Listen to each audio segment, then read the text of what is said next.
Hello friends, आज मैं आपको बताऊंगा कि कैसे सामाजिक विज्ञान विषय के लेसन प्लान बीएड के लिए बनाते हैं।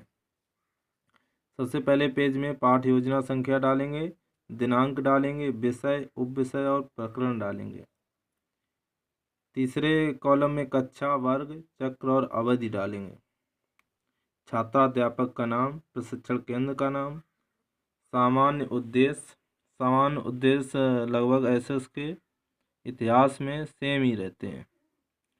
छात्रों की मानसिक शक्तियों तथा वैज्ञानिक दृष्टिकोण का विकास करना, छात्रों को वास्तविक समुदाय की वास्तविक परिस्थितियों का विकास करना, छात्रों में देश प्रेम व विश्व बंधुत्व की भावना का विकास करना, छात्रों में योग्य नागरिकों के गुणों का विकास करना, छात्रों को मानवीय तथा सामाजिक संबंधों से अवगत कराना, छात्रों में सामाजिकता के गुणों का विकास करना। दूसरे पेज पर बाबर का चित्र लगा देंगे क्योंकि अपने प्रकरण का नाम बाबर है। छात्रों को सामाजिक विरासत व समस्याओं का ज्ञान कराना, छात्रों में प्रेम, सहयोग व अंतर्राष्ट्रीय सद्भाव का विकास करना। विशिष्ट उद्देश्य चेंज होता रहता है अकॉर्डिंग टू दी टॉपिक। छात्र छात्राओं को बाबर के विषय में ज्ञान प्राप्त करने योग्य बनाना। सहायक सामग्री में समस्त कक्षों उपयोगी सहायक सामग्री। पूर्व ज्ञान, छात्र बाबर के विषय में सामान्य जानकारी रखते हैं। इसके बाद प्रस्तावना प्रश्न बनाएंगे। लाल किला एवं ताजमहल किस वंश के शासकों ने बनवाया था? मुगल वंश के शासकों ने। मुगल वंश का संस्थापक कौन था? बाबर। बाबर के बारे में आप क्या जानते हैं? ये प्रश्न समस्यात्मक हो जाएगा। उसके बाद विकासात्मक प्रश्न होंगे। हुमायूं किसका पुत्र था? बाबर का। बाबर ने भारत में किस वंश की स्थापना की थी? मुगल वंश की। बाबर के विषय में विस्तार पूर्वक समझाइए। ये प्रश्न समस्यात्मक हो जाएगा। इसका आंसर विकासात्मक कथन में मिलेगा। बाबर का पूरा नाम जाहिरुद्दीन मोहम्मद बाबर था। इसका जन्म 14 फरवरी 1483 ईस्वी में हुआ था। वह मध्य एशिया के शासक चंगेज खान तथा तैमूर लंग का वंशज था।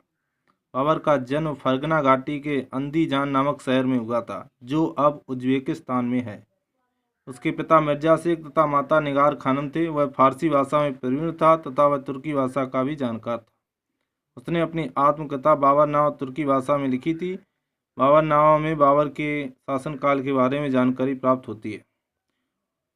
इसके बाद विकासात्मक प्रश्न फिर से आ जाएंगे। विकासात्मक प्रश्न जो ऊपर लिखा हुआ विकासात्मक कथन है, उन्हीं में से होने चाहिए। बाबर का पूरा नाम क्या था? जाहिरुद्दीन मोहम्मद बाबर। बाबर की आत्मकथा का नाम क्या था? बाबरनामा। बाबर ने भारत पर कब आक्रमण किया? ये प्रश्न समस्यात्मक हो जाएगा। इसका आंसर अगले पेज पर विकासात्मक कथन में मिलेगा।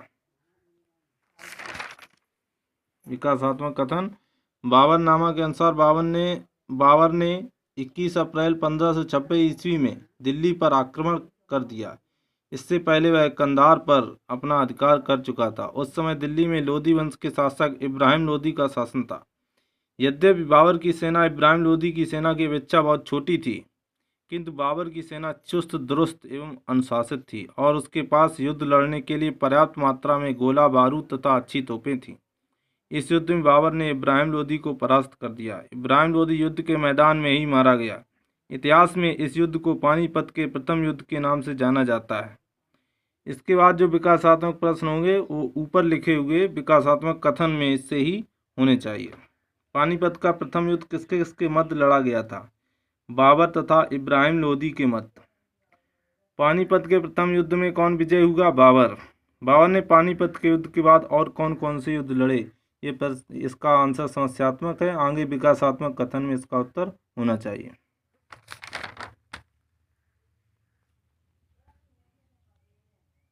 पानीपत की जीत के बाद भी बाबर की स्थिति भारत में मजबूत नहीं थी। मेवाड़ के शासक राणा सांगा बाबर को वापस काबुल भेजना चाहते थे। इस कारण से 1527 ईस्वी में खानवा के युद्ध में बाबर व राणा सांगा के मध्य भीषण संग्राम हुआ।